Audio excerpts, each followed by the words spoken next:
तुमचे कोण होते? भाऊ आहे। काय घटना घडली? घटना ते 4 वर्षापासून त्याचे लपड होतं।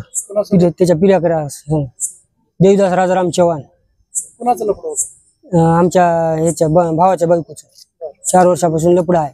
सारखं असं घरात धिंगाणाच आहे 4 वर्षापासून।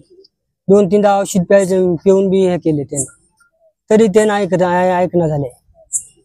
तरी आम्ही सकाळी 9 वाजता शेताला जाऊ लागलो, तरी एक अर्धा तास झाले आम्हाला शेताला जाऊन। माग असं फोन आले। कोण कोणी केला तुम्हाला फोन? चुलत्याने केले, चुलत भावानं। त्यानं म्हणलं की असं तुमचं भाऊ बोलणं झाले काय नाही। ते दोघं नवरा बायको घरी होते।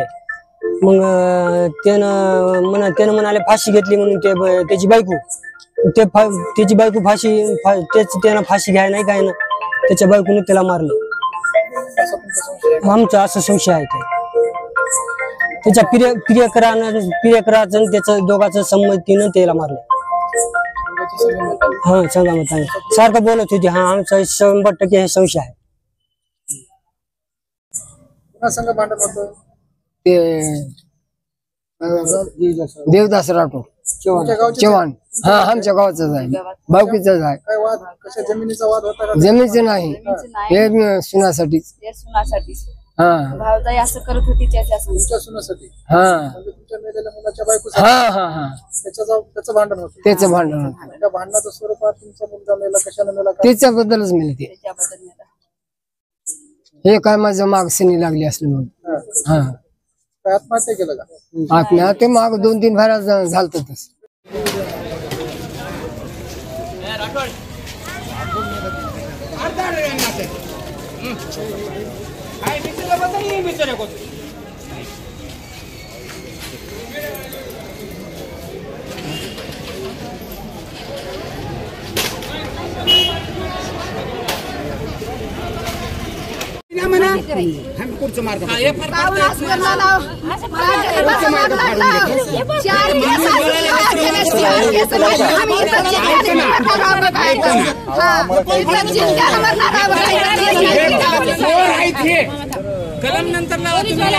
आमचा भाऊ आहे, ते रोज भांडण करत होत। आम्हाला फोन लावत होत। फोन लावल्यावर बी बाई मला लई घटना घडते काय की बाई मला असं म्हणत होत। तर हे बाई म्हणायची मला सप्लाई करायची, बाई नाही दारू प्यायला। माझा भाऊ म्हणायची बाई मी दारू नाही प्यायला। हे काय बी म्हणाले। किती मुलं आहेत? भावाला 1 मुलगी 1 मुलगा आहे। माझं बाप नोकरीला लोकांचा तुकडा खाऊन पडले। माझं बाप कसं माझ्या बापाला कसं माहित राहील? तरी आता तुमच्या सगळ्या कुटुंबाची मिळून काय मागणी आहे? त्याला अटक करायची, दोघाला अटक करायची, त्याला अटक करायची। आम्हाला समजा रिपोर्ट आमचं पक्का करून ठेवायची। एकटं भाऊ राहिले आमचं, कुठे आडून मारल कुठे काय करल, त्याला आम्हाला अटकच करायची। त्याला अटक करायची आम्हाला। बापापासून पैसे नाही, खायला पैसे नाही, मागून खाते, लेकर मागून खाते। तर एवढं कशासाठी? आम्हाला समजा आमचं करायचं, मायलन करायचं। दुपारी 2-2:30 वाजता ही सगळी घटना घडल्याचं आम्हाला कळालं।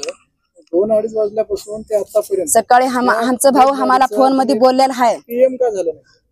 पीएम का आम्ही नाही करायला देणार, त्यांना अटक करायचंय। आम्ही पीएम कधी देणार नाही, त्याला अटक करायची। हा दोघालाही अटक करायचंय, आम्ही पीएम होऊ देणार नाही। पीएम होऊ देणार नाही। मला कसं समजली घटना हे भावाचं असं झालं म्हणून?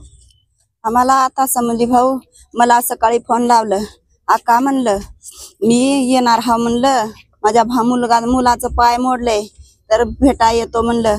आका खायला काय आणू म्हणलं।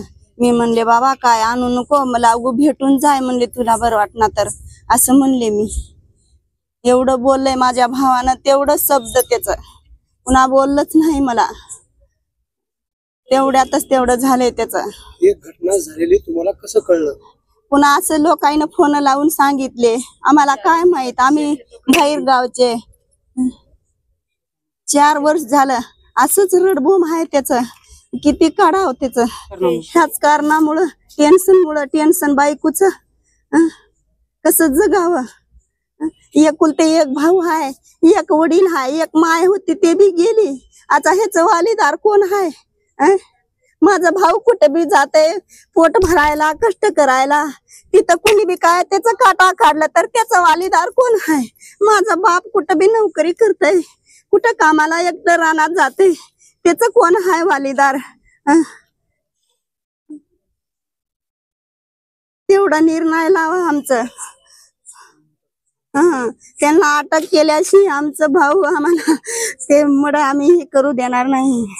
घरी कुणी नव्हते, सगळे जिकडे तिकडे रानात माणसं गेल्यावर तेवढं काम केले त्यांनी, एवढं धोका दिले त्यांनी, एवढं असं होईल म्हणून आम्हाला कळालं नाही.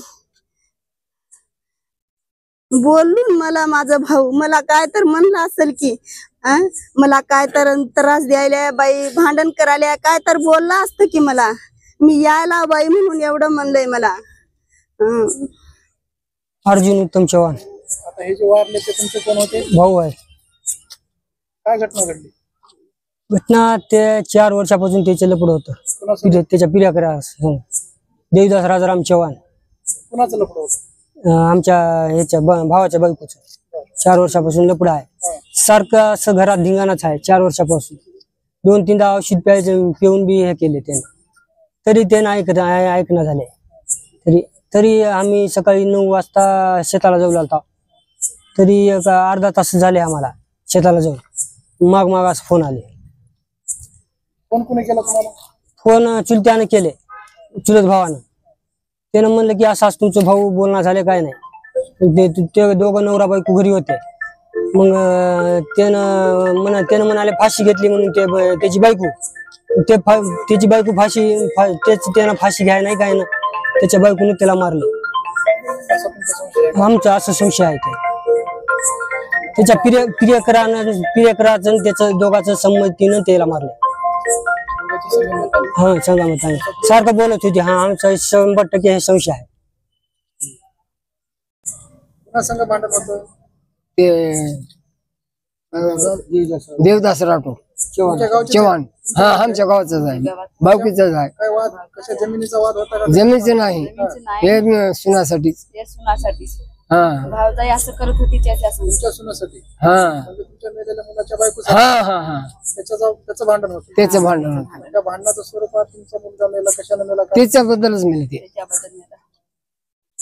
हे काय माझं माग सनी लागली असली म्हणून. हा काय आत्महत्या केलं का? आत्महत्या माग 2-3 भाऱ्या झालत.